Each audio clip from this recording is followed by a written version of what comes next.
Olá, este é o quarto e último episódio da série Indústria da Ajuda na Palestina. Trabalhos como este demoram muito tempo. A pesquisar e a entrevistar, a entender, a selecionar, a construir narrativa, só depois a escrever, mais tarde a editar, voltar a editar novamente, a verificar factos, a corrigir os erros que nos passam apesar de tantas rondas. Ao mesmo tempo, as longas horas de composição de banda sonora, de desenho da imagem gráfica, de planeamento da comunicação.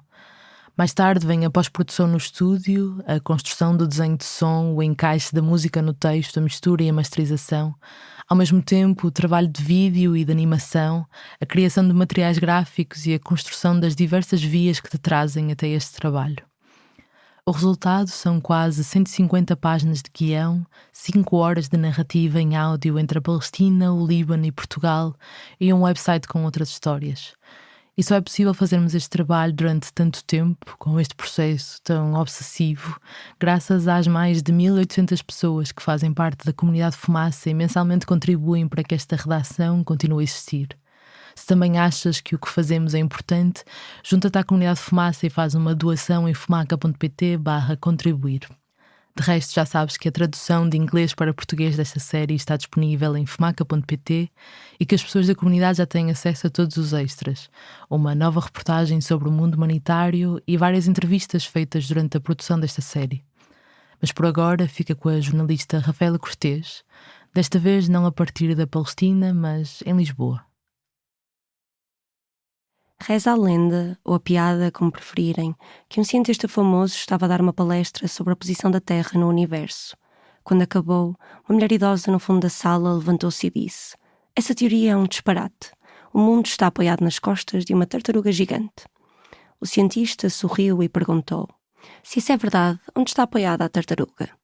A mulher disse-lhe que a primeira tartaruga está apoiada nas costas de uma segunda tartaruga.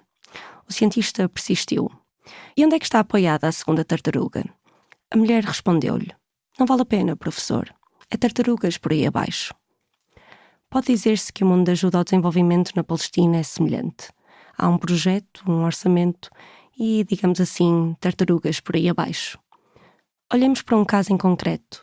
Entre 2018 e 2021, o Banco Mundial aprovou 22 milhões de euros para ajudar o Ministério da Economia Nacional da Autoridade Palestiniana, PA em inglês, a criar melhores oportunidades económicas na Cisjordânia e em Gaza. A Autoridade Palestiniana, então, contratou a DAI, uma mega consultora especializada em desenvolvimento e parcerias com governos em todo o mundo. Uma das componentes desse projeto era aquilo que chamavam capacitar um grupo de trabalho para gerir este tipo de fundos. Para esse trabalho específico, com um custo estimado em cerca de 80 mil euros, foi contratada uma outra consultora. E abriram uma call e foi aí que nós nos candidatámos e eu comecei a escrever um esboço de projeto. Durante 7 meses, Ariana Ferreira, formada em Direito e com mestrado em Direitos Humanos e Democratização, trabalhou para uma consultora portuguesa especializada na área de desenvolvimento internacional, que tem vários projetos na Palestina, a CESO, com sede em Lisboa. E esse financiamento era diretamente para a PA, certo? Exatamente, sim. Mas lá está, vem com se é diretamente para a PA, mas tens de contratar uma consultora internacional, por sua vez vai contratar outra consultora internacional e cria-se uma cadeia de serviços em que o valor está a ser distribuído, porque a CES tem fins lucrativos, a DAI tem fins lucrativos. Como explicou a mulher ao cientista, só que neste caso, em vez de tartarugas, são consultoras por aí abaixo. Era este o trabalho de Mariana Ferreira, escrever as candidaturas para os projetos que a consultora queria desenvolver. Estas variam de acordo com o que se quer fazer e quem está a financiar, mas podem chegar a ter quase 200 páginas. Vais ouvir o Ricardo Esteves Ribeiro, que fez a entrevista comigo. E como é que isso acontece mesmo? Como é que tu chegas de ter 0 páginas escritas até ter 200? Bom, neste caso tento analisar a candidaturas anteriores que tiveram sucesso com aquele financiador e pesquiso sobre a ação do Banco Mundial, pesquiso sobre os projetos que existem na Palestina e tento fazer uma coisa que não saia muito do status quo. Mariana Ferreira demorava 2-3 semanas para escrever uma candidatura a projetos da União Europeia. Já para o Banco Mundial, no máximo 1 semana. E não é como se voltasse a pensar no que escreveu. Quando era aceite, saía-lhe das mãos. E depois eu sento-me com a Cristiana, digo-lhe: olha, este projeto é teu agora, explique-lhe o que, Se nós o que ganharmos. escrevi. Sim. Exato. Queres o que vendeste e agora Exato. dizer merda-te. Pois, às vezes acontece mesmo isso, é esse mal. Cristiana Marques fez exatamente o mesmo percurso académico que Mariana Ferreira. Direito, mestrado em Direitos Humanos e Democratização. Quando falamos, em 2023, trabalhava na CESO há quase 3 anos. E lá está, no departamento dela realmente o que importa é tentar vender uma coisa bonita ao máximo e mais, com um orçamento mais pequeno, que é para tentar ser atrativo, mas depois acaba por não ser muito realístico em termos de se consegues ou não implementar aquilo, com o orçamento que propuseram, com a equipa que propuseram, se realmente é ou não fazível. Em resposta, um representante da empresa recusa que este seja o caso na CESO. Assegura que não arriscam a sua reputação ao submeter propostas irrealistas. Era o departamento de Cristiana Marques que fazia a implementação dos projetos. Em 2022 e 2023 trabalhou, por exemplo, no mapeamento de prioridades do mercado económico palestiniano.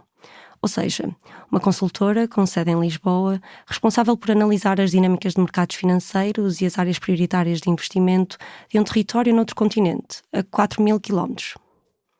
Na prática, organizou um fórum de negócios que juntou empresários, autoridades palestinianas, israelitas e União Europeia e produziu um documento detalhado sobre a economia palestiniana, com uma retrospectiva de desenvolvimento na década e meia anterior. Mariana Ferreira, novamente. Vocês não questionam o facto de se contratarem consultores internacionais para fazer documentos estratégicos? Porquê é que achas que isso é questionável? Bem, é questionável. É questionável porque existem pessoas capazes nos ministérios destes países ditos em desenvolvimento que conseguem fazer este tipo de produtos. Tanto é que estas pessoas, quando percebem que os consultores que estão a trabalhar por eles recebem o quádruplo que eles, ao fim de uns anos despedem-se dos ministérios e começam a trabalhar com consultoras como as nossas.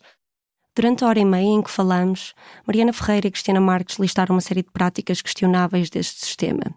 Questionáveis porque são quase sempre as mesmas consultoras a ganhar os projetos, uma vez que a experiência que acumulam nuns as favorece para ganhar os seguintes, porque os projetos são muitas vezes ineficientes ou, como diz Mariana Ferreira, um desperdício de recursos, porque alimentam o lucro das consultoras, porque implicam que os beneficiários estejam constantemente dependentes dos grandes financiadores e porque, na verdade, a prioridade não é o desenvolvimento desses países. Cristiana Marques. Porque tu acabas sempre por romantizar um bocadinho a vida da cooperação internacional e achas sempre que vais ter um impacto muito mais direto do que aquilo que na realidade é. Depois, no final de contas, tu acabas por perceber que tu, no fundo, estás a trabalhar para um sistema burocrático e por muito que aquilo se chame cooperação, na verdade acaba por não ser cooperação per se. E, no fundo, tu estás a trabalhar para o cumprimento da agenda de uma das partes. Por isso é que a União Europeia está a investir, por exemplo, na América Latina, no Médio Oriente. É triste dizer isto, mas a verdade é essa. E eles não estão tão preocupados em fazer o desenvolvimento económico e o desenvolvimento das regiões em si, mas antes garantir que têm uma presença política na região. Mais influência política, explica Cristiana Marques. Era para isso que sentia que estava a trabalhar. Mas, no fundo, nós não estamos a trabalhar para a agenda da Palestina ou para a agenda de Israel ou com o fim último da Palestina um dia ser um território totalmente independente e com a independência reconhecida internacionalmente, percebes? Lembro-me de ler um documento em que algum funcionário da Comissão escrevia que a Palestina nunca poderá crescer economicamente enquanto as fronteiras comerciais, inclusive o espaço aéreo, estiver a ser controlado por Israel. Ainda assim, 2 pontos. Vai aqui este orçamento para a promoção de SMEs na Palestina, estás a ver? SMEs são pequenas e médias empresas. É mais ou menos no sentido de, olha, nós estamos a tentar ajudar o território palestiniano, vamos tentar melhorar a vossa economia, vamos tentar fazer com que vocês estimulem o vosso mercado económico, desenvolvam a vossa atividade económica, mas isso da ocupação é um problema vosso. Mariana Ferreira e Cristiana Marques acabaram ambas por deixar o trabalho em consultoras de ajuda ao desenvolvimento. Mas em 2025 chegamos à fala com a economista, dirigente da CESO e chefe de operações Helena Valente. Quando perguntamos como descreve o que se passa na Palestina em termos políticos, explica que, enquanto consultora, a CESO tenta reservar-se e não partilhar opiniões políticas, mas confirma que trabalha com a autoridade palestiniana e na Palestina de forma semelhante a qualquer outro contexto. Nós atuamos no pressuposto de que os acordos de Oslo vão ser concretizados e que a Palestina é um Estado. Outro dos pressupostos do trabalho, explica Helena Valente, é de que o crescimento económico da Palestina a ajudará a libertar-se. E, ao fazer parte deste tipo de projetos, é evidente, diz a dirigente da CESO, que a empresa está a ajudar a Palestina a fazê-lo desde o estrangeiro e dificilmente seria de outra forma. É o Ricardo Esteves Ribeiro a fazer a pergunta. Porquê é que vocês acham que se contrata pessoas e empresas de fora desses países e não desses países? Qualidade dos relatórios, qualidade do trabalho. A Palestina, desculpe eu dizer isto de uma forma tão direta, a Palestina é um país em desenvolvimento. Eu trabalhei lá e trabalho em Angola, por exemplo, e não vejo grandes diferenças. Há pessoas que têm capacidade, mas na hora da verdade e quando é preciso trabalhar e entregar o trabalho, que nós somos contratados para implementar atividades, fazer formação, depois no final do dia fazer um relatório, ou desenhar uma política, normalmente o contributo são pequenos comentários. Eu nunca vi contributos escritos integralmente não tivessem sido revistos. Helena Valente não acha que seja sempre falta de capacidade nas organizações locais. O que acha é que, em consultoras europeias, trabalham pessoas com mais conhecimento e experiência com uma série de processos e políticas públicas, que conhecem os meandros da contratação pública da União Europeia, que estão à vontade com as regras de gestão de projetos pedidas pelos financiadores, que sabem escrever relatórios dentro dos parâmetros técnicos exigidos. Em 2022, a SES começou a trabalhar num outro projeto internacional financiado pelo Reino Unido com o objetivo de delinear a estratégia da Autoridade Palestiniana para a política industrial. Eu fui entrevistada para fazer esse trabalho, fui selecionada, desenhei uma estratégia de implementação do projeto, um plano de trabalho, que passava por recolher informação contextual, portanto, como disse, análise de todos os acordos, protocolo de relações económicas, análise estatística de comércio externo, de produção industrial, de atividades económicas. Helena Valente conta que esteve em Nablus, Ramallah e Hebron, na Cisjordânia, entrevistou mais de 50 pessoas, representantes de associações, da sociedade civil e empresários da região. Depois fez uma análise económica e política e, por fim, escreveu uma proposta que foi novamente revista por todas estas entidades e aprovada pelo Ministério da Economia Nacional e pelo Conselho de Ministros. E depois ficou como a estratégia da política industrial da Autoridade Palestiniana? É a política industrial da Autoridade Palestiniana. Ou seja, pode-se dizer que a Helena escreveu a política industrial da Autoridade Palestiniana? Eu colaborei. Mas foi a Helena que pôs as palavras no documento? Sim. Alterei aquelas onde dizia que Israel vai ser sempre o principal parceiro comercial da Palestina, ou económico, porque passei a dizer que a política industrial insere-se na estratégia de disengagement da economia da ocupação, sim. Mas a sequência de consultoras ou tartarugas não acaba por aqui. A dirigente da SESO diz que, ao contrário de outras consultoras neste ramo, tem como princípio candidatar-se a financiamento ao lado de empresas locais. No caso da Palestina, a sua parceira tem sido uma consultora palestiniana com sede em Ramallah. Chama-se Business Integrated Solutions, ou BIS. Em maio de 2023, o Ricardo Esteves Ribeiro entrevistou a gerente, com mais de 20 anos de experiência na área. My name is Hanan Taha. I am a managing partner at Business Integrated Solutions. It's a consultancy firm working with the private sector here, A consultora especializa-se nas áreas de pequenas e médias empresas e comércio internacional e trabalha sobretudo em duas vertentes. Por um lado, capacitar instituições palestinianas a trabalhar com o setor privado para desenvolver a economia, coisas como cumprir todos os requisitos para ter certificados que permitem exportar bens para o mercado europeu. Por outro, trabalhar com o lado israelita para facilitar as trocas comerciais. Having the influence from the EU and international community on the Israeli side will increase, will maximize, maybe our trade will be triple or more than. Ainda assim, diz, é importante resolver as questões internas, capacitar o setor privado, conseguir os certificados e tudo mais. Hanan Taha não quer esperar pelo dia em que as fronteiras finalmente abram para fazer este trabalho. Não quer esperar porque, se um dia a ocupação acabar, ela quer estar pronta para o dia seguinte. If we are waiting for this and we are not going to invest with the private sector and we're going to build the Palestinian organizations and then maybe the occupation ended, then we will start from scratch. So, do you think that doing that, so the capacity building, the certification, all of that is a form of resistance? Can you resist or fight the occupation yes. with economic development? Yes, sure. And this is my personal opinion, by the way. I said that all of the time. No episódio anterior, vimos como os acordos de Oslo e a comunidade internacional de doadores moldaram a arquitetura política da Palestina, criando um sistema centrado na segurança do Estado sionista. Mas da morte anunciada do processo de Oslo durante a Segunda Intifada, emergiu uma nova estratégia. Ou melhor, uma fé no processo de criação de um Estado e no crescimento económico como força motriz de libertação. If you have a country with a very strong economic situation, then you can fight anyone. But if you are weak and you are waiting your public employees' salaries from donors, then you are not going to fight anyone. So building your economic, be strong, then you can say, if the EU came and they are not going to influence the Israeli side or the USID under the state, okay, we don't need your money, we have our own money. Mas pode o crescimento económico e o mercado livre libertar a Palestina? Este é o 4º e último episódio da série Indústria da Ajuda na Palestina, Tartarugas por aí abaixo. O meu nome é Rafaela Cortês. Seja toda a gente bem-vindo ao Fumaça.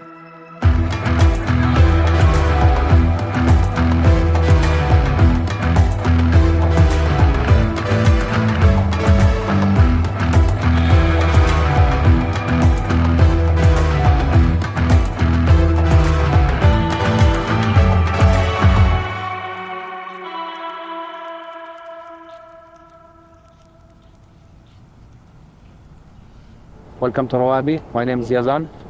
We'll take around this tour of Rawabi with me today. Não devemos ter demorado muito mais do que meia hora a fazer o caminho de Ramallah até Rawabi, uns 20 km a norte, na Cisjordânia, no topo de uma colina. É isso que quer dizer Rawabi, colinas. Em maio de 2023, fomos recebidos por Yazan Shroof, nessa altura guia oficial da cidade.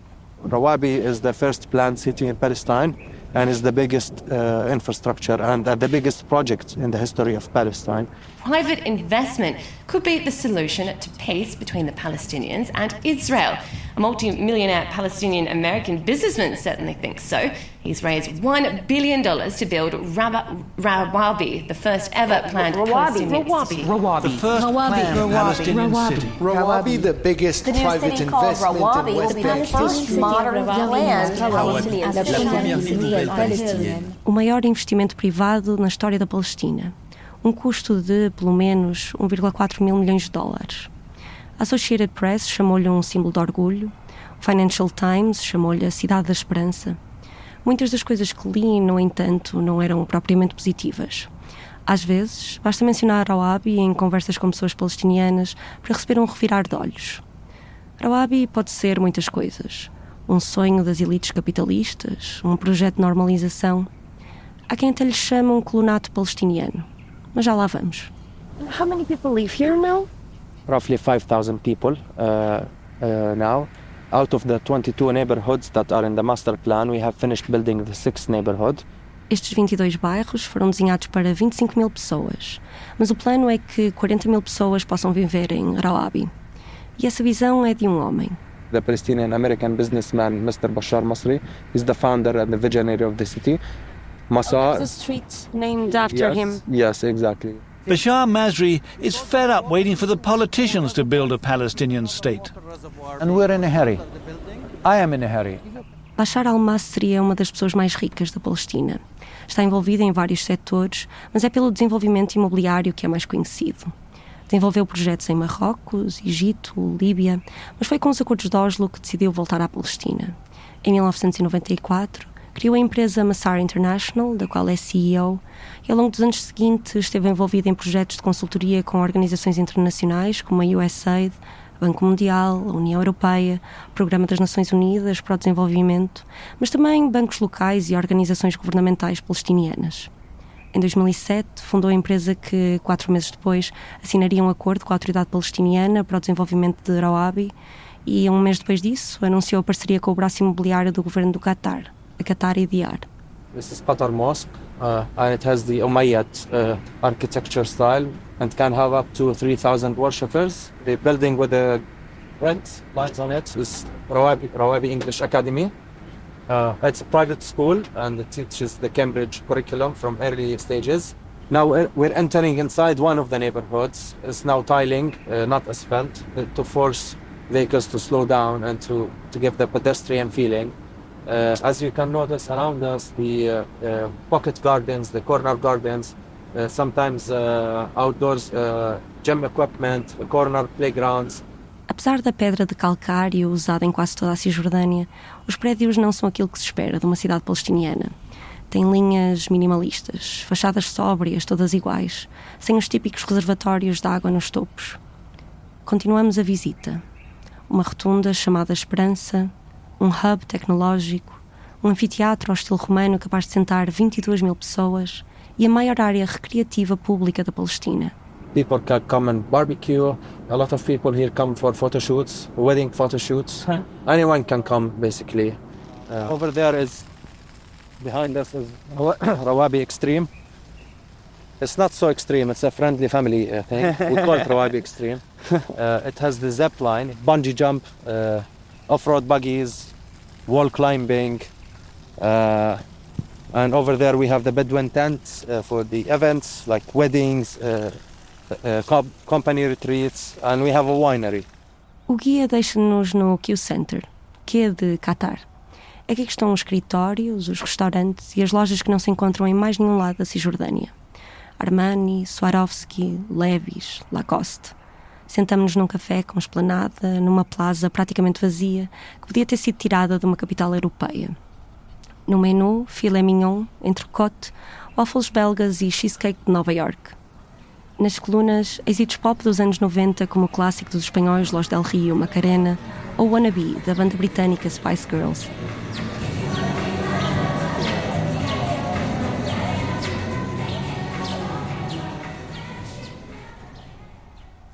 A estranheza continua quando saímos da praça principal. Vamos a pé por ruas sem pessoas ou carros estacionados e a grande maioria das janelas dos prédios tem as persianas corridas. Se realmente vivem aqui 5 mil pessoas, como Yazan Shruf explica, não as vemos na rua, como é habitual em outras cidades da Cisjordânia. Hoje, ao olhar para as fotografias que tirei de Rawabi, parece que estou a olhar para uma maquete em 3D, um projeto de cidade por habitar, no topo de uma colina. Há quem diga que Rawabi é um colonato palestiniano. Dizem-no em parte pelas semelhanças físicas. Colonatos israelitas são usualmente cidades planeadas no topo de colinas. Aliás, arquitetos e outros trabalhadores envolvidos no projeto admitiram que se inspiraram no planeamento urbanístico de colonatos. Não ajuda também que a empresa responsável por Rawabi tenha inicialmente aceito uma doação de centenas de árvores do Jewish National Fund, um importante instrumento colonial sionista que usa a plantação de espaços verdes para ocupar terras palestinianas e avançar a limpeza étnica. E, por fim, definitivamente não ajuda que haja uma disputa territorial com várias pessoas das aldeias em volta, como a Jul. They stole from me, it's about 22 acres. I have land. They use it and they take it just like that. By the law, it belongs to them. That's it. That's the land. Nobody could say no. I didn't ask money. Okay. I want my land. Não vamos entrar em grande pormenor aqui. Toda esta história dava só por si um episódio. Mas, basicamente, Bashar al-Masri comprou mais de 2/3 das terras que os compõem Rawabi por um preço muito barato, antes dos habitantes saberem da existência do projeto. O resto foi adquirido de outra forma, bastante controversa. Foi expropriado pela autoridade palestiniana a pessoas palestinianas em nome do interesse público. Os antigos proprietários foram compensados, mas a preços muito abaixo do valor do mercado. E há quem, ainda hoje, se recusa a vender a terra. Já de volta a Ramallah, falamos com Raja Khalidi, diretor-geral do Instituto de Investigação de Política Económica da Palestina, conhecido como MAS. Raja Khalidi não vai na conversa do colonato palestiniano. Colonatos são israelitas. Se não forem israelitas, não são colonatos. Rawabi diz, é apenas uma manifestação típica do capitalismo. And the idea of Rawabi, I guess, is part of his own, call it neoliberal if you want, but it's very Western, capitalist, middle, bourgeois, whatever, vision of the good life. The idea is that there's this, burgeoning middle class that is thirsty for this sort of a lifestyle. Raja Khalidi explica que Bashar al-Masri não está a vender imobiliário, está a vender um estilo de vida. I mean, it was never suggested that it was going to be, middle-income housing. It was always suggested as a model city for upcoming. Look at the posters. The people that look like you, not me. Yeah, I mean, it's a very visible example of so much of the, is not linked to really the sort of economic development we need in Palestine. I mean, we needed that sort of money spent on middle income and low income housing outside cities, right? That's what we need economically. But that needs a different sort of investor and a different sort of government as well, state. Tal como a consultora Hanan Taha, que ouvimos há pouco, o fundador de Rawabbi acredita na ideia de desenvolvimento apesar da ocupação. Mas acredita que Rawabbi é um grande passo na construção de um Estado palestiniano. A ideia do desenvolvimento económico como fundação para a paz não é propriamente recente. Está ancorada num conceito que remonta aos séculos XVIII e XIX. Nações capitalistas não vão para a guerra contra outras. The economic peace paradigm it's become is, of course, let's not forget, it's an explicit Israeli strategy, right? Launched by Netanyahu in its newest form 15 years ago, but every 10, 20 years we've had different versions over the last 100 years of economic peace as a policy linked to pacification of the Palestinians in the face of the continued advance of Israel and or Zionist project and then Israel. Durante os anos dos Acordos de Oslo, a paz económica era entendida, em grande parte, como uma estratégia que via o desenvolvimento económico como forma de facilitar o chamado processo de paz. Mais recentemente, outra visão tornou-se popular: desenvolvimento económico separado do processo político, ou ainda como substituto do processo político. Era o que Benjamin Netanyahu defendia em 2008, a economia e não a política como uma solução para a paz. Na prática, esta paz económica traduziu-se em recompensar as políticas de segurança da autoridade palestiniana com, por exemplo, checkpoints abertos mais horas ou zonas industriais conjuntas para criar mais emprego na Cisjordânia, pagas, mais uma vez, com dinheiro de doadores como o Banco Mundial, a União Europeia e o Japão.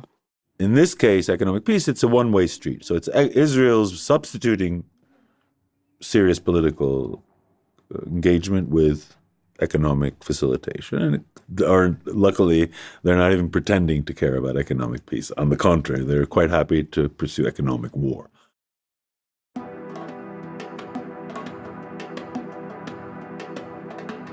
Rawabbi pode não ser o exemplo mais claro deste modelo de ajuda internacional de que temos vindo a falar até agora, mas é um produto de uma direção económica e política que, desde os Acordos de Oslo, tem vindo a ser fortemente encorajada pelos grandes doadores internacionais. Rawabbi foi anunciado ao público em 2008, na primeira edição da Conferência de Investimento na Palestina. Durante 3 dias, cerca de 2.000 empreendedores e investidores, palestinianos e estrangeiros, visitaram o Palácio de Convenções de Belém, na Cisjordânia. Dizia ao convite: estamos a organizar uma festa e todo o mundo está convidado. É a oportunidade de mostrar um lado diferente da Palestina. Uma Palestina propícia ao crescimento económico e ao investimento internacional. A mensagem era clara. A Palestina estava pronta para integrar a economia global. Na ausência de desenvolvimentos reais nos primeiros 15 anos do chamado processo de paz e com o crescimento do neoliberalismo um pouco por todo o Ocidente, esta era uma oportunidade de imaginar uma outra resposta ao problema. Se a economia palestiniana florescesse, talvez um Estado florescesse também. Como se a mão invisível do mercado pudesse conseguir o que décadas de política internacional e diplomacia não conseguiram. Pelo menos, parecia ser esse o plano do então primeiro-ministro palestiniano Salam Fayyad. Salam Fayyad é uma personagem curiosa. Um homem moderado, tecnocrata, com credenciais impecáveis. Nasceu em Nablus, na Cisjordânia, em 1952, acabou a escola secundária em Amman, na Jordânia, e licenciou-se na Universidade Americana de Beirute, no Líbano. Mas foi no Ocidente que começou a trajetória como economista. Foi para os Estados Unidos da América, tirou um MBA e um doutoramento em Economia e começou a carreira no Fundo Monetário Internacional, FMI, onde trabalhou nos 14 anos seguintes. Foi por esta altura que começou a pensar em voltar a casa, conta numa entrevista de 2009 ao think tank Aspen Institute. Here I was, working in Washington at the IMF, having my coffee on Sunday afternoons, the porch, Reston, Virginia. Something about this did not make that much sense with experts from all over the world traveling to our part of the world to help us. So I very much wanted to be a part of that. Quando a organização abriu um escritório em Jerusalém, Salam Fayyad tornou-se o primeiro representante do FMI para a autoridade palestiniana. Shuttling between West Bank, Gaza, etc., doing what the IMF does, making life a little bit miserable for authorities we deal with, trying to get them to do finances right and things like that. In any event, it was highly rewarding. It gave me an opportunity to work as a profession, my own profession, but also doing it for a very, very good cause. Quando terminou o seu mandato, decidiu ficar na Palestina. Despediu-se do FMI e começou a trabalhar no Arab Bank, mas não por muito tempo. Em 2002, quase 2 anos depois de rebentar a segunda intifada, recebeu um convite que o catapultou para dentro da autoridade palestiniana. Yasser Arafat queria que fosse o ministro das Finanças de um governo encarregado de implementar grandes reformas. Aqui está uma coisa que precisas de saber sobre Salam Fayyad. Ele é, acima de tudo, um homem pragmático, que nada tem a ver com icones nacionalistas que até então dominavam a política palestiniana. Enquanto Yasser Arafat acreditava na luta armada e usava o tão característico fato militar e cofi enrolado à volta da cabeça, Salam Fayyad veste fato e gravata, pino na lapela. Um homem que acredita em disciplina financeira e no poder de instituições robustas. O homem escolhido para encabeçar esta reforma da PA. A tarefa não era fácil. A crise económica era monumental. Durante a segunda intifada, o Estado sionista fechou fronteiras, travou exportações e importações e impôs recolher obrigatório em várias cidades, impedindo o movimento de milhares de trabalhadores. No ano em que Salam Fayyad entrou em funções, o rendimento nacional bruto tinha encolhido quase 40% face ao início da intifada. A percentagem da população a viver em situação de pobreza aumentou 100%. Uma em cada 3 pessoas estava desempregada. Os danos à infraestrutura, resultado da destruição sionista, eram superiores a 1,5 mil milhões de dólares. A autoridade palestiniana perdeu 60% da sua fonte de rendimento com quebras nos impostos. Só não colapsou graças ao apoio de doadores internacionais. Mas o desafio não era só económico, era também político. Transformar a autoridade palestiniana numa instituição eficiente, transparente e com as contas em ordem. Salam Fayyad, novamente, numa entrevista de 2024 para o Ezra Klein Show. I was brought in to really actually put Palestinian finances in order, and details matter in this. And to me, the task was always about building the state and projecting its reality on the ground. Now, in finance, yes, it had to mean preparing budget, it had to mean having your accounts right, and it had to mean transparency, it had to mean all of those things. Nem toda a gente estava interessada na reforma de Fayyad, e o próprio admitia que o processo ia ser demorado, exigente e muitas vezes monótono. Mas toda esta burocracia não vinha por acaso. O fim era construir o Estado, a autodeterminação do povo palestiniano. As one of my professors was fond of saying, you need to have potatoes to make potato chips. The potatoes, from the Palestinian point of view, are the institutions capable of delivering good governance to the Palestinian people. The institutions of the Palestinian state in the making. Be specific, right? Which ones that you think are important? Security, law and order, justice, public finance, economic management, welfare. Talvez tenhas reparado que as primeiras coisas que menciona são segurança, lei e ordem e justiça. Não é por acaso. Foi durante o mandato de Salam Fayyad que muitas das reformas de segurança de que falamos no episódio passado foram implementadas. Salam Fayyad foi ministro das Finanças até 2005. Aí demitiu-se para concorrer às eleições legislativas de 2006 como líder de um novo partido. Os meses seguintes foram bastante conturbados. Depois da vitória do Hamas nessas eleições, a União Europeia e os Estados Unidos da América decidiram suspender a ajuda internacional ao novo governo. Negociações entre o Fatah e o Hamas em 2007 culminaram na criação de um novo governo unitário, constituído por membros de vários partidos, incluindo Salam Fayyad, que assumiu novamente a pasta das finanças. 3 meses depois, com o aumento das tensões internas, Mahmoud Abbas dissolveu o governo e pediu a Salam Fayyad para criar um governo de emergência. It was time of great emergency, and to this day I get extremely emotional when I think about those days. Our country was going down the tube, Gaza gone, West Bank not far behind. Em junho de 2007, Salam Fayyad tornou-se o primeiro-ministro de um governo de emergência não eleito. E aí começa o período que é hoje conhecido como Fayyadismo. No final desse ano, de 2007, numa nova Conferência Internacional de Doadores, Salam Fayyad apresentava o programa para os 3 anos seguintes. Plano de Reforma e Desenvolvimento da Palestina, que promovia uma Palestina do futuro independente, com bens e serviços competitivos, um setor privado forte e uma economia de mercado livre.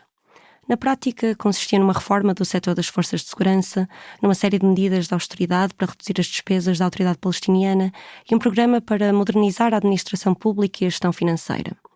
87 Estados e organizações comprometeram-se a contribuir um total de 7,4 mil milhões de dólares para apoiar a execução do plano. Quase 2 anos depois, apresentou o grande programa, fim da ocupação, criação do Estado. I held a press conference and said, here's our plan. But immediately, the world jumped on it. It had the promise, it has this vision, it has all of these things. O plano foi recebido com entusiasmo pela chamada comunidade internacional. Foi elogiado pela ONU, pelo Banco Mundial, pelo Ministro dos Negócios Estrangeiros norueguês e pelo Quarteto do Médio Oriente, o supergrupo que mencionamos no episódio passado, constituído pelos Estados Unidos, a União Europeia, a Rússia e a ONU. Tudo parecia encaminhado. 2 anos depois, o FMI, o Banco Mundial e a ONU apresentaram relatórios que diziam que a autoridade palestiniana vinha a desenvolver políticas económicas, instituições e serviços capazes de suportar um Estado. E eis a ironia de todo este processo. As condições para criar o Estado palestiniano foram criadas, o Estado nem vê-lo. Inês Abdelrazek, a diretora executiva da Palestine Institute for Public Diplomacy, que foste ouvindo ao longo de 3 episódios, explica. Without sovereignty, without controlling any of the economy and fundamentals to build the state, the Palestinians did actually manage to build all these institutions that are functioning. So it's not the problem. Money is not the problem. Institutional building is not the problem. The problem is that you don't control, you don't have power. No fundo, é este o problema que Inês Abdelrazek tem com o projeto de construção do Estado. Não está a lidar com o problema na raiz. That whole statehood project of we will have an independent state is not working because it's not changing the power dynamics and it's not also ensuring that Palestinian refugees can get the right of return and that Palestinian collective rights as a national group, in a sense, can have their rights recognized to self-determination. And I think that was the overall, bet of that strategy was, but it has failed. Mas pelo menos todas estas doações, mais de 14 mil milhões de dólares durante os 6 anos em que Salam Fayyad foi primeiro-ministro, os anos com mais ajuda financeira de sempre, pelo menos até 2022, os últimos dados a que temos acesso, contribuíram para mais do que a reforma das forças de segurança e o desenvolvimento das instituições. Contribuíram realmente para o desenvolvimento da economia, certo? Firas Jaber, cofundador e investigador no Observatório de Políticas Sociais e Económicas Al-Marsad, em Ramallah. It's a matter of who's getting, the aid.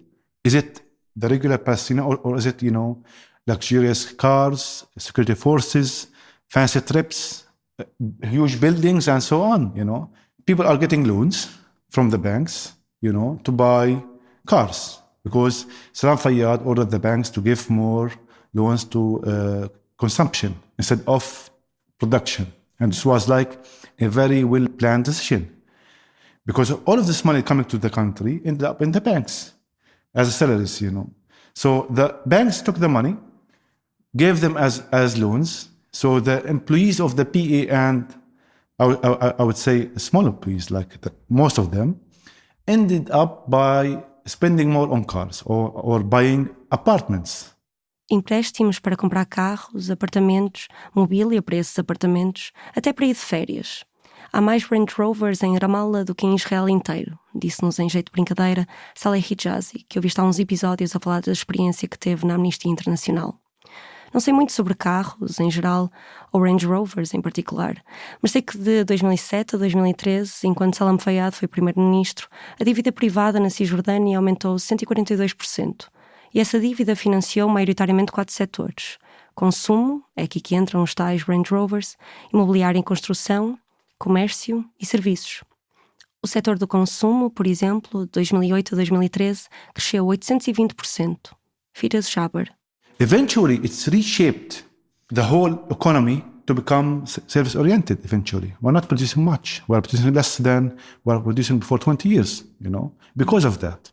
Mas para Karim Rabi, professor de antropologia na Universidade de Illinois, em Chicago, o boom imobiliário não aconteceu sozinho. Na Palestina, tradicionalmente, famílias vivem em casas familiares, expandidas à medida das necessidades. Mas nos últimos 20 anos, promotores imobiliários, fundos de investimento, bancos e até ONGs internacionais têm vindo a tentar mudar a situação. No seu livro Palestine is Throwing a Party and the Whole World is Invited, Karim Rabi escreve: Eles têm como alvo populações urbanas de classe média para criar uma nova classe compradora que saia das casas familiares, muda expectativas sobre o que deve ser uma habitação e entre nos mercados de hipotecas como famílias nucleares e indivíduos. Com o processo de financiarização promovido pelo governo de Salam Fayyad e apoiado por alguns doadores internacionais, comprar casa própria passou a ser muito mais fácil. Raja Khalidi, do Instituto Palestiniano MAS, que já ouviste antes. If you look at the statistics of the bank's loan portfolio for residential, I'm not sure the numbers anymore, but it's a huge part of the outstanding credit of the banking system, more so than, well, that and personal credit. So I came and bought something in 2000 when there was hardly any mortgage bank facility. There was one or two banks that offered mortgage for residential purchase. Today, everybody does, and it's a huge market. So it's one of the successes of the financial sector for sure. It's a risky one would assume, but the reason it's not risky.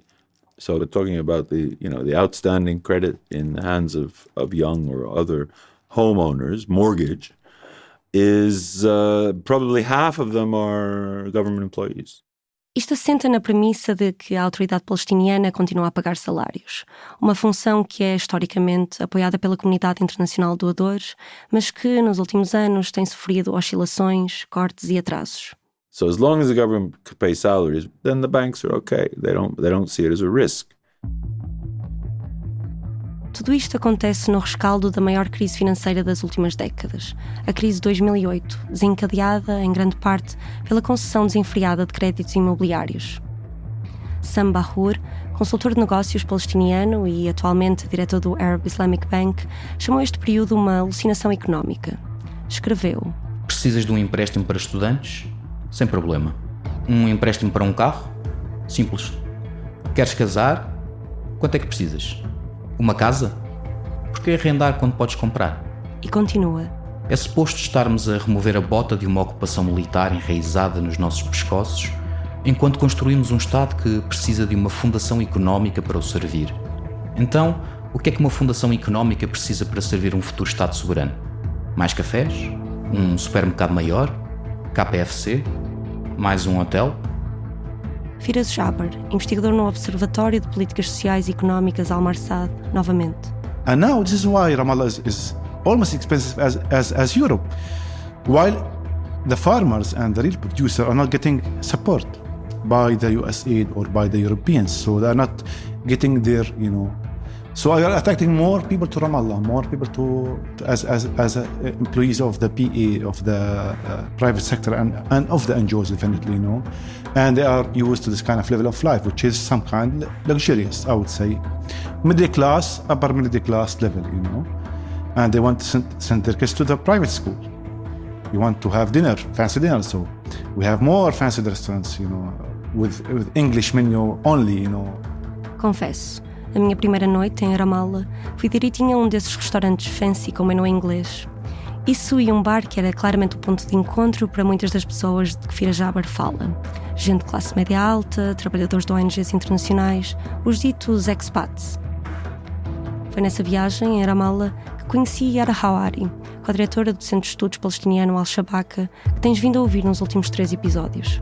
Ramallah is becoming like a mini Amman, all these chains of fast food joints and whatever, and very tall buildings and very even very fancy middle upper class establishments, which doesn't serve the majority of the population, because the majority of the Palestinian population is working class. Quando Yara Hawari era criança, Ramallah era uma vila. Lembra-se lá passar dias como quem vai passar uma temporada no campo. Mas com a criação da autoridade palestiniana, que estabeleceu lá a sede, o dinheiro começou a entrar e tudo mudou. There's a joke that here in Tyre they have a place where you can take your recycling. We don't have recycling in Palestine, right? But they set up this place and we think it's just to make people feel like they live in the West. And so what happens?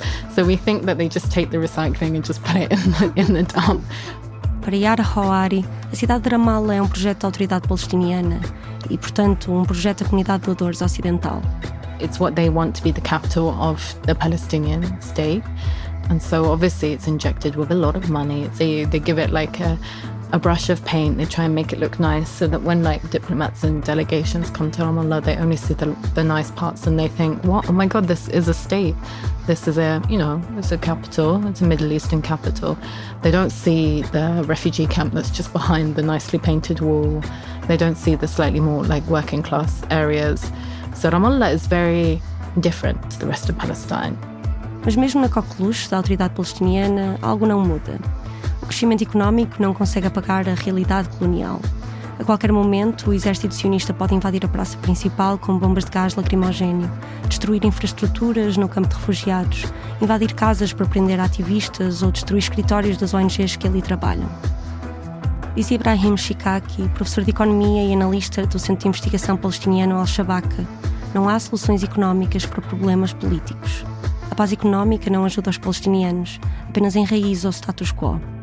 E nenhum tipo de mercado livre vai conseguir criar desenvolvimento económico sustentável num território fragmentado com centenas de checkpoints, onde não se tem liberdade de movimento ou acesso garantido a matérias-primas, onde não se controla o que se pode construir, nem aquilo que entra ou sai, onde há ameaça constante de ataques e incursões militares, onde não se consegue prever o que vai acontecer amanhã, quanto mais em 5 ou 10 anos. Mesmo o palestiniano mais rico continua a ser palestiniano. Pelo menos desde a primeira reunião de doadores internacionais, em 1993, que se fala na importância de desenvolver a economia palestiniana. Disse-o na altura o então presidente do Banco Mundial, Lewis T. Preston. É importante termos uma visão partilhada do futuro económico dos territórios ocupados. E essa visão tem de ser uma economia eficiente, produtiva, autossustentável. Para Preston, o nosso papel, nós, a chamada comunidade internacional, era o de impulsionar a economia palestiniana para um desenvolvimento sustentável. Mas o que significa realmente este desenvolvimento? É o próprio Banco Mundial que, nesse mesmo ano, de 1993, dá algumas pistas para isto num grande plano de 6 volumes publicado para guiar os doadores. O setor agrícola nos territórios ocupados desempenhou historicamente um papel importante na economia. Lê-se num volume dedicado à agricultura. O setor é particularmente importante pelo seu impacto no emprego, uma vez que o potencial de criação de empregos dos outros setores, pelo menos no futuro próximo e a médio prazo, é limitado. Em muitas zonas dos territórios ocupados, a agricultura é um modo de vida profundamente enraizado no tecido social e cultural. E percebe-se porquê? Se já tiveste a oportunidade de visitar alguma aldeia palestiniana, sabes que o sustento de muita gente passa pelos olivais, pelas árvores de fruto, pelos canteiros hortícolas, pelos rebanhos de cabras e ovelhas. Na Palestina, a agricultura é mais do que um setor económico. É também identidade, resistência, sumud. Mas quando olhamos para onde foi o dinheiro da ajuda internacional desde os anos 90 e o orçamento da autoridade palestiniana, a história é outra. Inês Abdelrazek, novamente. Agriculture probably wasn't sexy at the time, right? Like, who wants to do agriculture, you know? And especially in the 2000s, after the second Intifada, where really that state building really accelerated. So agriculture was left aside, which means, I think in terms of the budget of the PA, it was really ridiculous. Só para teres uma ideia, quando Inês Abdelrazek diz ridículo, está a falar de cerca de 1% do orçamento total da autoridade palestiniana. Aliás, nos 30 anos desde a criação da PA, em 1994, o orçamento para a agricultura nunca excedeu 1%. And obviously Israel was taking more and more land, so it could expropriate more land, it was controlling the land. That artificial divide that was serving also the occupation of like zone A, B, and C of the West Bank, that whole fragmentation also was served like further annexation by Israel. And at the same time prevented any agriculture, like, you know, or food sovereignty to be possible. E não é só no orçamento da autoridade palestiniana que fica clara a crónica falta de investimento na agricultura. Dados da OCDE mostram que entre 2002 e 2023, apenas 1,1% dos 50 mil milhões de dólares de ajuda despejados na Cisjordânia e em Gaza foram parar ao setor agrícola. Alaa Tartir, consultor no Centro de Estudos Palestiniano Al-Shabaka e diretor e investigador do Programa do Médio Oriente e África do Norte do Instituto Internacional de Pesquisa para a Paz, em Estocolmo, que eu viste no último episódio. It is not a coincidence that sectors like the agriculture sector is not receiving funds, neither from international aid nor from the Palestinians. It is by design. It is by design that these productive sectors are not receiving the resources they need and they require, because that will empower the Palestinians, that will strengthen the Palestinian positions in their land, that will strengthen the negotiation power of the Palestinians, that will help the Palestinians to realize some of their transformative capacities and to achieve more developmental gains. Para Alaa Tartir, só há uma forma de interpretar esta estratégia. A comunidade de doadores internacional não está interessada em realmente investir no crescimento da economia palestiniana.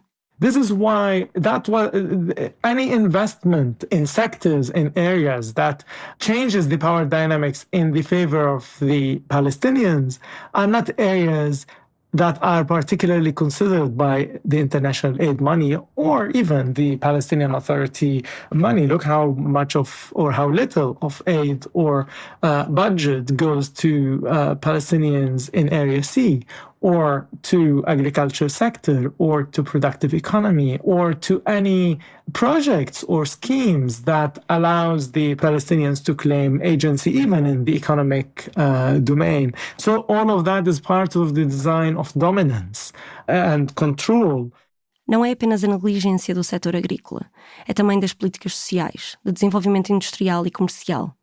Just imagine if over all these years, these resources were allocated to create a productive economy, or to address inequality gaps, or to address the root causes of poverty, or to enhance the Palestinian economy to be more self-reliant, or to address the root causes of food insecurity, and so on and so forth. Then we're talking about dealing with developmental challenges rather than just securing a highly securitized structure that is not interested in enhancing the capacities of the Palestinian people and investing in their transformative capacities that gets them closer to freedom and self-determination.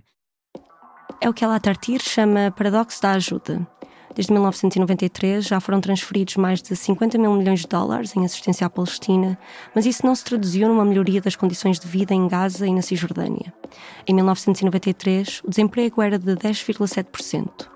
Em 2023, antes de 7 de outubro, era de 24,1%. A taxa de pobreza subiu de 27% em 1996, os dados mais antigos, para 33%. A população de colonos israelitas na Cisjordânia passou de 270 mil para, em 2024, mais de 730 mil. Foi construído um muro de separação que vai para além das fronteiras definidas internacionalmente em 85% do seu comprimento. E tudo isto apenas ficou pior com o escalar do genocídio em Gaza. Em 2019, a Conferência das Nações Unidas para o Comércio e Desenvolvimento concluiu num relatório que a ajuda internacional considerável e a expansão doméstica de crédito financiaram um crescimento do consumo que mascarou a severidade das consequências económicas de uma ocupação prolongada. Com o decréscimo da ajuda dos doadores, cito, a máscara está a cair e a insustentabilidade deste tipo de crescimento ilusório fica à vista de todos. Sarah Roy, economista e investigadora no Centro de Estudos do Médio Oriente da Universidade de Harvard, tentou oferecer uma explicação para este fenómeno no livro The Gaza Strip, The Political Economy of Development, publicado em 1995. O que Sarah Roy defende é que toda a política económica da Palestina foi baseada numa política israelita de desdesenvolvimento. O desmembramento deliberado, sistemático e progressivo de uma economia indígena por uma dominante, onde o potencial económico e por expansão societal não é apenas distorcido, mas negado. O processo, argumenta, acaba numa quase total ou total dependência económica, quer no Estado sionista, quer em forças externas, para sobreviver. Esta dependência não é recente. É sentida de forma mais ou menos prevalente desde, pelo menos, 1967. Mas se há um momento em que podemos apontar como um momento em que foi codificada, formalizada, foi, já sabem o que vem aí, durante os acordos de Oslo.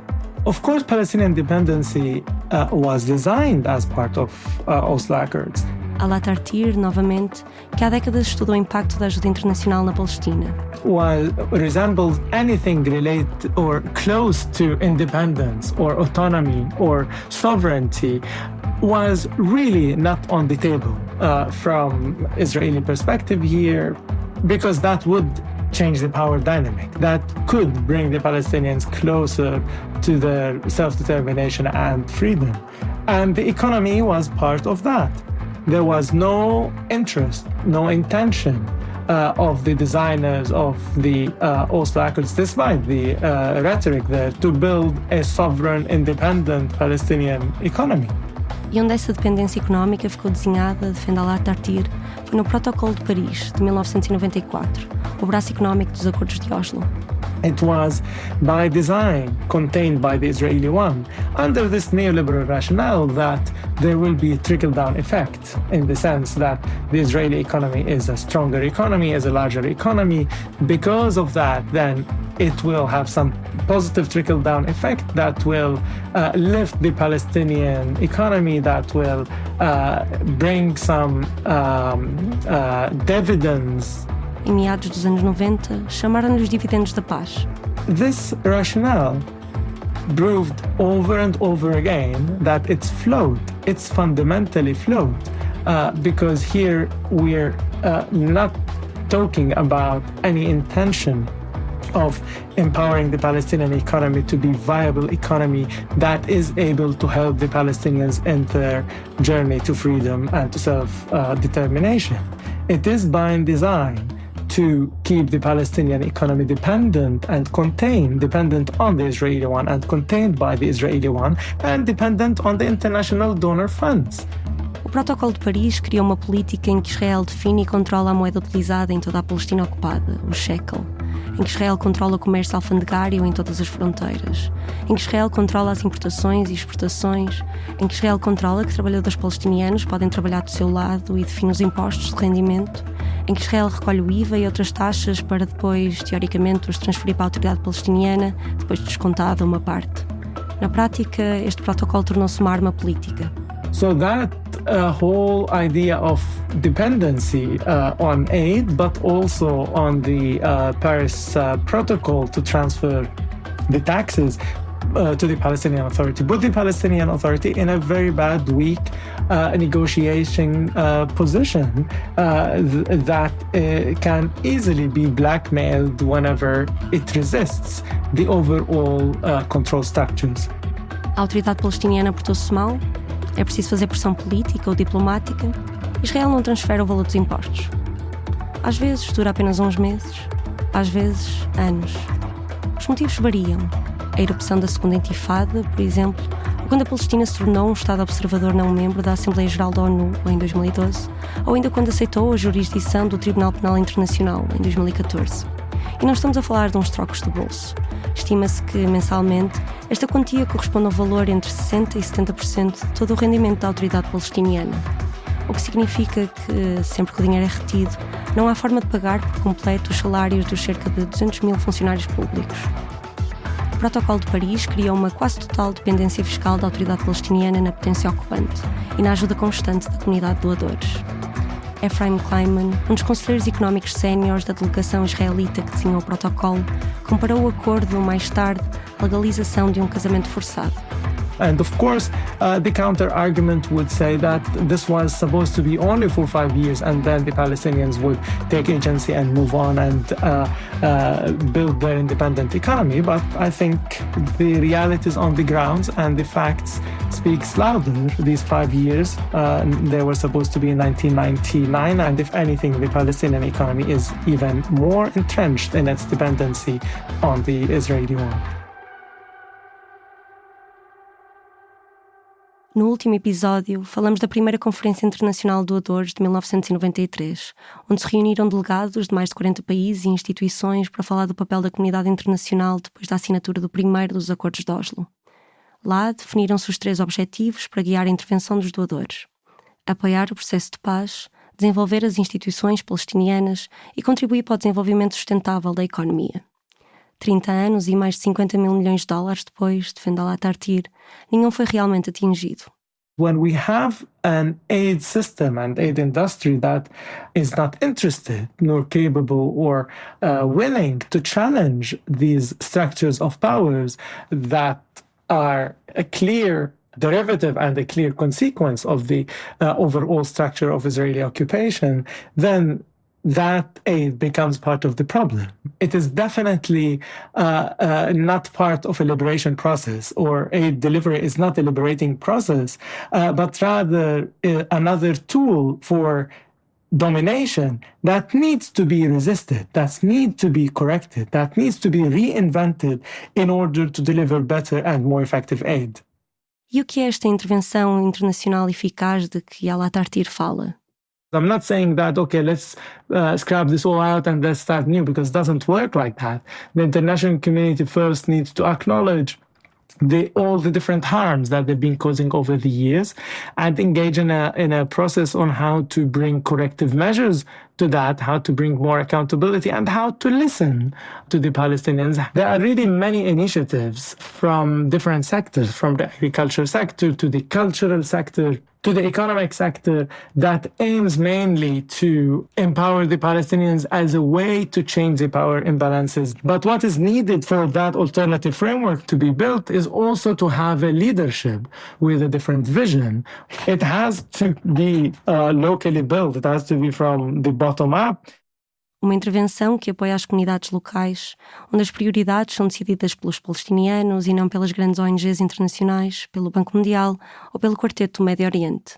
And once the Palestinians are in the driver's seats, they own this process and they ensure dignity in these processes of aid delivery, then we're talking about different process that would change the power dynamics. And changing the power dynamics through confrontation is the first step in creating an alternative paradigm. Alaa Tartir imagina tipo de ajuda internacional diferente, uma ajuda que desafia as dinâmicas de poder. Mas nem toda a gente acha que esta indústria, como Alaa Tartir e outros investigadores lhe chamam, tem redenção. É o caso de Muhtar Cassis, diretor do Instituto para a Democracia e Direitos Humanos da Universidade de Birzeit, na Cisjordânia. Para o professor de Filosofia e Estudos Culturais, o problema está na raiz do modelo. And so what was Oslo? Oslo was a recipe of substituting the real questions with questions that are comfortable within the neoliberal framework. So questions of freedoms are replaced with questions of the exact opposite, governance.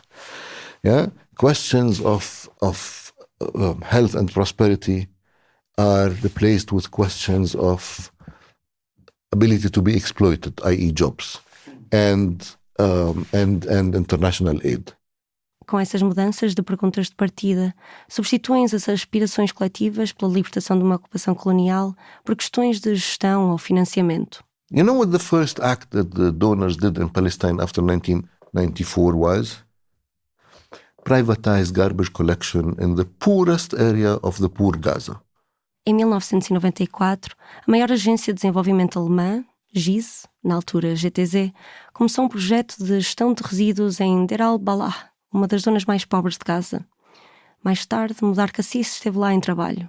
People explained to me in very diplomatic terms that I should simply leave them alone. I said, why? And I said, look, don't keep asking us what we need.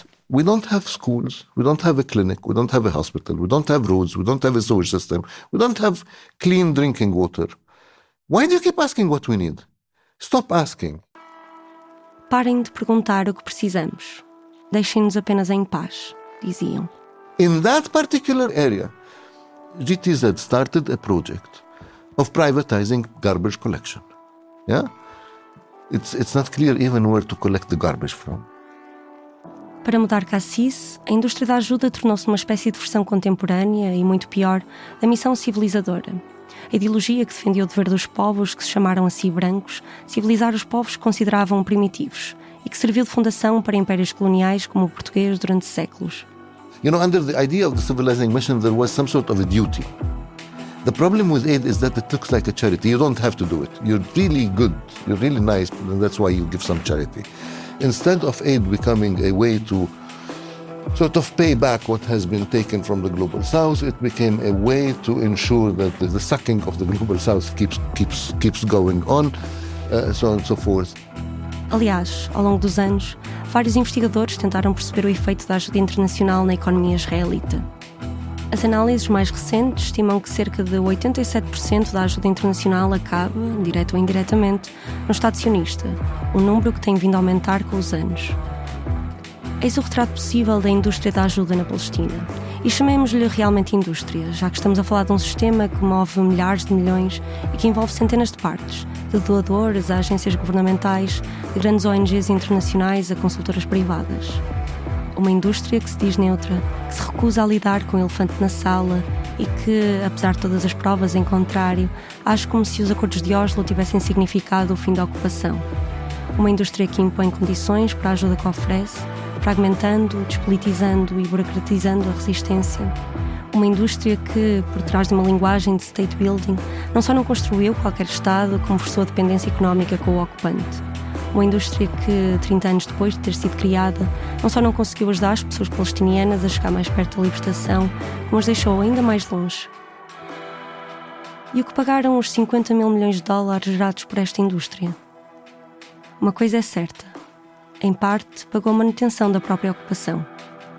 I mean, there's more hunger, more unemployment, more bank loans, of course, more cars also, but we are economically much worse off. And the amount of poverty that has been imposed on Palestinians, and the development and need and what have you, is something that needs multiples and multiples of the aid so far that has been provided. Is it just a question of more money? No. No, of course. We have received more than $50 billion in aid total since then, at least. I think much more, but at least $50 billion. And where did they go? How many jobs were created? How many factories have been there? How much land was cultivated with these $50 billion? The thing is, this whole lot of money did not change the situation. So it's not money. It's money plus political will, but most importantly, freedom.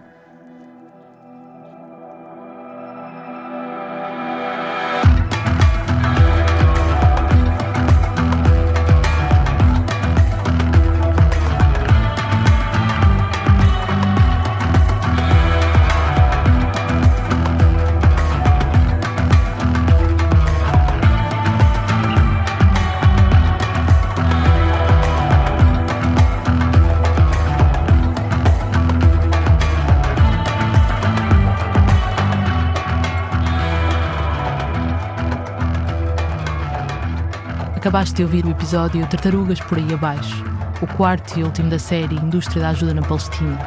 Podes ainda ouvir uma reportagem em que perguntamos se isto da indústria da ajuda é um problema, não é no mundo humanitário como um todo?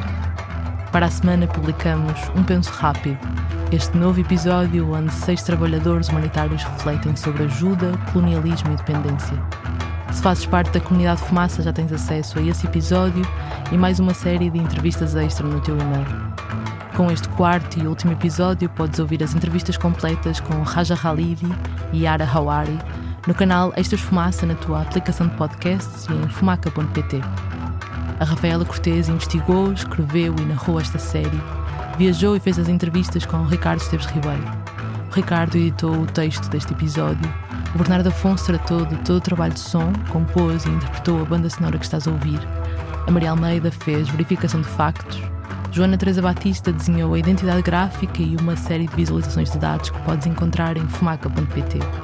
Encontras aí também a lista de livros, artigos e podcasts que foram essenciais na pesquisa e os bastidores desta série. O Lucas Grimo de Freitas, o Ricardo e Joana montaram a estratégia de comunicação. Eu, Margarida David Cardoso e o Nuno Viegas participamos na edição coletiva desta série. O desenvolvimento web é do Fred Rocha. Fazem ainda parte da equipa Fumaça António Assunção e Luís Marquês. Até já!